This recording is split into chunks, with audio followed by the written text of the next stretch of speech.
Tiny Grimes is one of the most underrated jazz guitarists.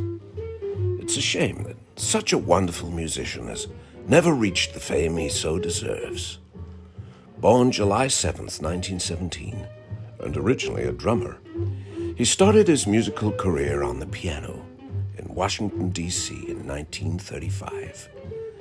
In 1938, he moved to New York City, where he played at the Rhythm Club, then began playing the electric four-string guitar.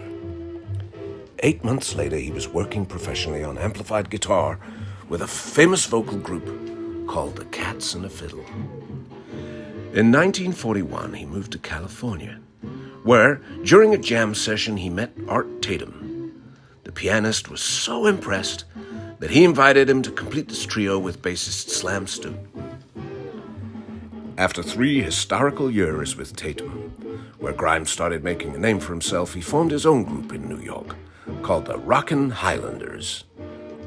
Those were the days when Tiny was swinging with Coleman Hawkins and Billie Holiday, and he gave a young alto sax man called Charlie Parker one of his first recording breaks when bebop began to emerge. The Rockin Highlanders formula of raucous tenor sax, piano, guitar, bass, and drums proved quite popular, and was to go on to become a model for many combos of the 50s. In 1947, Tiny Grimes moved to Cleveland, and later in the 50s settled in Philadelphia. He returned to New York often, where he played regularly in Harlem and Greenwich Village. Unfortunately, Grimes was too seldom recorded during the later 50s and 60s. However, toward the end of the 50s, Prestige used him on several LPs, the best one being Calling the Blues. Such first-class musicians as Eddie Lockjaw Davis on tenor sax and J.C. Higginbottom on trombone. A couple of years later, Grimes recorded on Errol Garner's initiative, what I consider one of his best LPs, released under his own name, Big Time Guitar on United Artists. His swinging, bluesy playing became then much appreciated in Europe, in particular in France, after his tours in 1968 with organist Milt Buckner, and late in 1970 with Jay McShann. This was the opportunity to cut a few albums on the French Black and Blue label.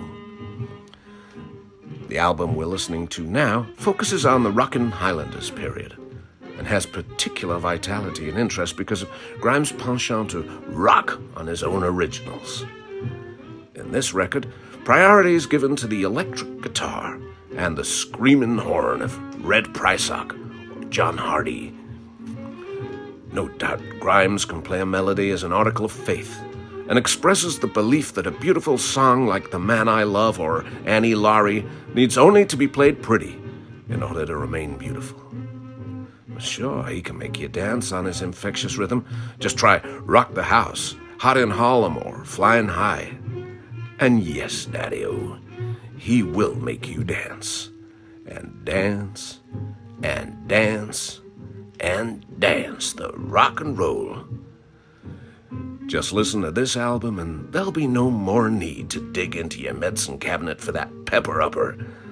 Not so long as Tiny Grimes can doctor your moods.